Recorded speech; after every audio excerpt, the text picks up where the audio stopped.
Hello, welcome to R J V N channel. ನಾನು ಇನ್ನೊಂದು ಬಾಳೆ ಎಲೆ ಊಟದ ವ್ಲಾಗ್ಗೆ ನಿಮ್ಮನ್ನು ಕರ್ಕೊಂಡು ಹೋಗ್ತಾ ಇದ್ದೀನಿ. ಇದು ಬಂದು ಹೆಚ್ ಎಸ್ ಆರ್ ಲೇಔಟ್ನ 4 ಸೆಕ್ಟರಲ್ಲಿ ಮುತ್ತಹಳ್ಳಿ ಹೋಟೆಲ್ ಅಂತ ಇದೆ. ಇಲ್ಲಿ ಬಾಳೆ ಎಲೆ ಊಟ ಹೇಗಿರುತ್ತೆ, ಏನೇನು ಬಳಸ್ತಾರೆ, ಯಾವ ಇದು ತುಂಬ ಹೈಜಿನಿಕ್ಕಾಗಿ ಇದೆ. ಬನ್ನಿ ನೋಡೋಣ. ಮತ್ತು ಇಲ್ಲಿ ಕಾರ್ ಪಾರ್ಕಿಂಗು, ವೆಹಿಕಲ್ ಪಾರ್ಕಿಂಗ್ ಎಲ್ಲ ಭಾಳ ಜಾಗ ದೊಡ್ಡದಾಗಿದೆ. ಇದು ಬಂದು ನಿಮಗೆ ಒಂದು ಊಟಕ್ಕೆ 250 ರೂಪೀಸ್ ಆಗುತ್ತೆ. ಬನ್ನಿ ಈಗ ಒಳಗಡೆ ಹೋಗೋಣ.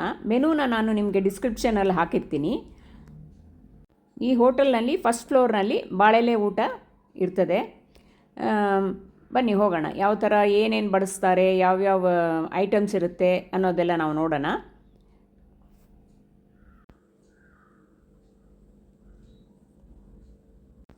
ನೋಡಿ, ಇಲ್ಲಿ ಒಂದು ರೈತರ ಹೇಗೆ ಜೀವನ ಮಾಡ್ತಾರೆ ಹಳ್ಳಿನಲ್ಲಿ ಅನ್ನೋದೊಂದು ಚಿತ್ರಣವನ್ನು ಇಲ್ಲಿ ಒಂದು ವಸ್ತು ಪ್ರದರ್ಶನ ರೂಪದಲ್ಲಿ ಎಕ್ಸಿಬಿಟ್ ಮಾಡಿದ್ದಾರೆ.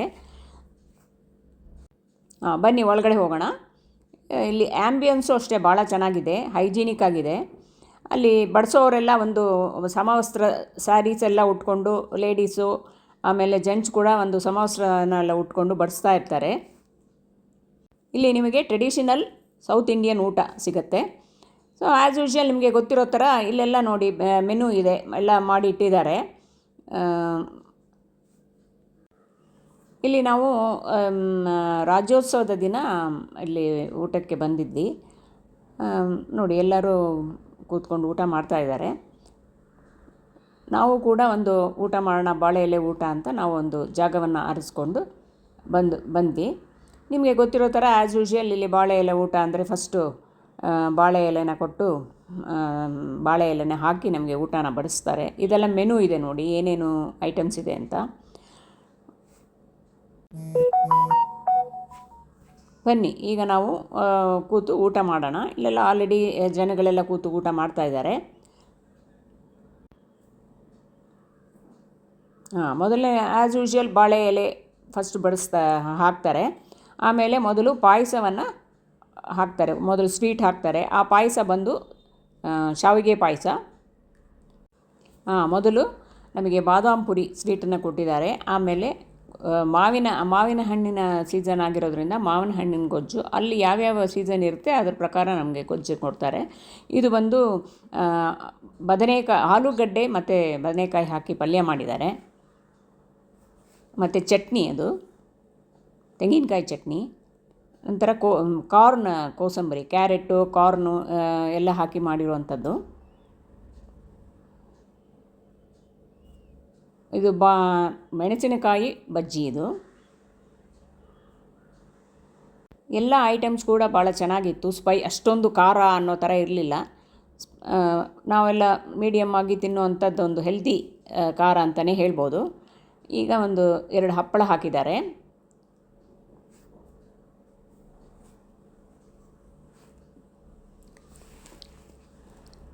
ಇದು ಬಂದು ವಾಂಗಿಬಾತ್ನ ಬಳಸಿದ್ದಾರೆ. ನಂತರ ಇದು ಪಕೋಡವನ್ನು ಕೂಡ ಅದರ ಜೊತೆ ನಂಚ್ಕೊಳ್ಳೋಕ್ಕೆ ಹಾಕಿದ್ದಾರೆ. ಭಾಳ ಚೆನ್ನಾಗಿತ್ತು. ಪಕೋಡ ಅಂತೂ ತುಂಬ ಚೆನ್ನಾಗಿತ್ತು, ಅಷ್ಟೊಂದು ಗರಿಗರಿಯಾಗಿತ್ತು. ಮತ್ತು ನಿಮಗೆ ವಾಂಗಿಬಾತ್ ಜೊತೆಗೆ ಬದನೆಕಾಯಿ ಗೊಜ್ಜನ್ನು ಹಾಕಿದ್ದಾರೆ ನೆಂಚ್ಕೊಳ್ಳೋಕ್ಕೆ. ಇದು ಕಾಯಿ ಒಬ್ಬಟ್ಟು, ಅದರ ಮೇಲೆ ತುಪ್ಪವನ್ನು ಕೂಡ ಹಾಕ್ತಾರೆ. ಕಾಯಿ ಒಬ್ಬಟ್ಟು ಕೂಡ ಭಾಳ ಚೆನ್ನಾಗಿತ್ತು.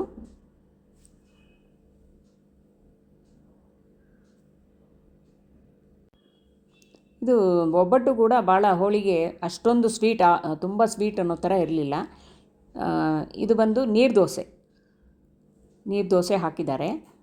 ಅದರ ಜೊತೆಗೆ ಈಗ ಪೂರಿಯನ್ನು ಕೂಡ ಹಾಕಿದ್ದಾರೆ. ಪೂರಿಗೆ ಅದು ಅಷ್ಟೊಂದು ಎಣ್ಣೆ ಅನ್ನೋ ಥರನೂ ಇರಲಿಲ್ಲ, ಒಂಥರ ಡಯಟ್ ಫುಡ್ ಥರ ಇತ್ತು, ಭಾಳ ಚೆನ್ನಾಗಿತ್ತು.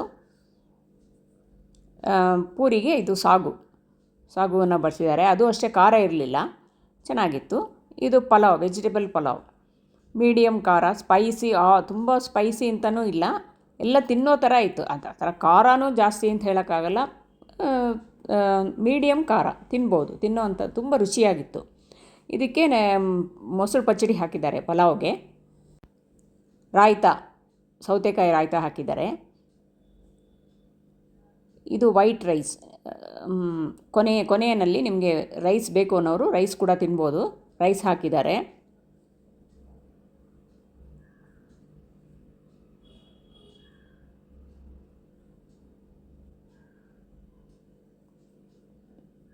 ಅದ್ರ ಜೊತೆಗೆ ಈ ದಿನ ಒಂದು ಕುಂಬಳಕಾಯಿದು ಒಂದು ಸಾಂಬಾರು ಮಾಡಿದ್ದಾರೆ.